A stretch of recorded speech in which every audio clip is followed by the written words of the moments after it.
For more than 25 years, search engines have been the internet's front door. AltaVista, the first site to allow searches of the full text of the web, was swiftly dethroned by Google, which has dominated the field in most of the world ever since. Google's search engine, still the heart of its business, has made its parent Alphabet one of the world's most valuable companies, with revenues of $283 billion in 2022 and a market capitalization of $1.3 trillion. Google is not merely a household name, it is a verb. But nothing lasts forever, particularly in technology. Just ask IBM, which once ruled business of computing, or Nokia, once the leader in mobile phones. Both were dethroned because they fumbled big technological transitions. Now tech firms are salivating over an innovation that might herald a similar shift and a similar opportunity. Chatbots powered by artificial intelligence (AI) let users gather information via typed conversations. Leading the field is ChatGPT, made by OpenAI, a startup. By the end of January, 2 months after its launch, ChatGPT was being used by more than 100 million people, making it the fastest growing consumer application in history, according to UBS Bank. AI is already used behind the scenes in many products, but ChatGPT has put it center stage by letting people chat with an AI directly. ChatGPT can write essays in various styles, explain complex concepts, summarize text, and answer trivia questions. It can even pass legal and medical exams. And it can synthesize knowledge from the web, for example listing holiday spots that match certain criteria or suggesting menus or itineraries.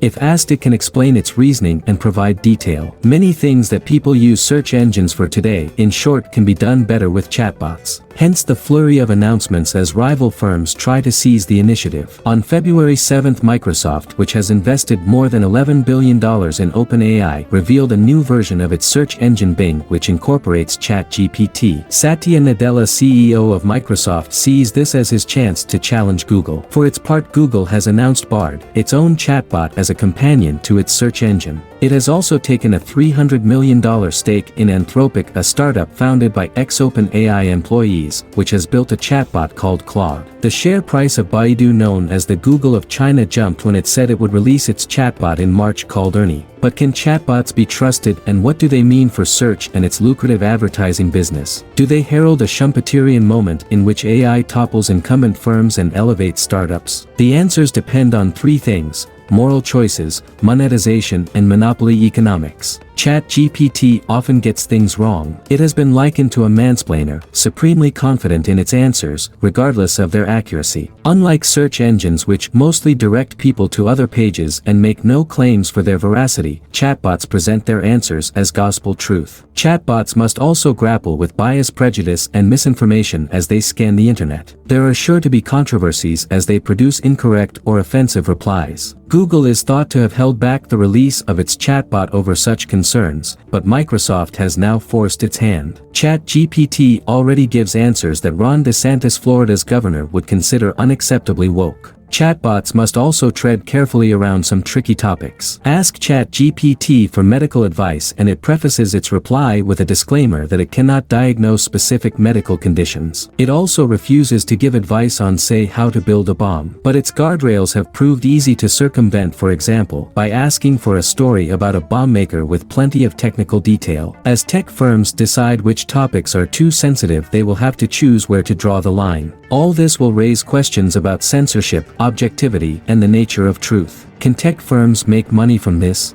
OpenAI is launching a premium version of ChatGPT which costs $20 a month for speedy access even at peak times. Google and Microsoft, which already sell ads on their search engines, will show ads alongside chatbot responses. Ask for travel advice and related ads will pop up. But that business model may not be sustainable. Running a chatbot requires more processing power than serving up search results and therefore costs more, reducing margins. Other models will surely emerge, charging advertisers more for the ability to influence the answers that chatbots provide perhaps, or to have links to their websites embedded in responses. Ask ChatGPT to recommend a car and it will reply that there are lots of good brands and it depends on your needs. Future chatbots may be more willing to make a recommendation, but will people use them if their objectivity has been compromised by advertisers? Will they be able to tell? Behold another can of worms. Then there is a question of competition. It is good news that Google is being kept on its toes by startups like OpenAI, but it is unclear whether chatbots are a competitor to search engines or a complement. Deploying chatbots initially as add-ons to search or as stand-alone conversation partners makes sense given their occasional inaccuracies. But as their capabilities improve, chatbots could become an interface to all kinds of services, such as making hotel or restaurant reservations, particularly if offered as voice assistants like Alexa or Siri. If chatbots' main value is as a layer on top of other digital services, though that will favor incumbents which provide such services already. Googling the future. Yet the fact that today's startups such as Anthropic and OpenAI are attracting so much attention and investment from Google and Microsoft suggests that smaller firms have a shot at competing in this new field. They will come under great pressure to sell. But what if a startup chatbot firm develops superior technology and a new business model and emerges as a new giant? That after all is what Google once did. Chatbots raise hard questions, but they also offer an opportunity to make online information more useful and easier to access. As in the 1990s when search engines first appeared, a hugely valuable prize to become the front door to the internet may once again be up for grabs.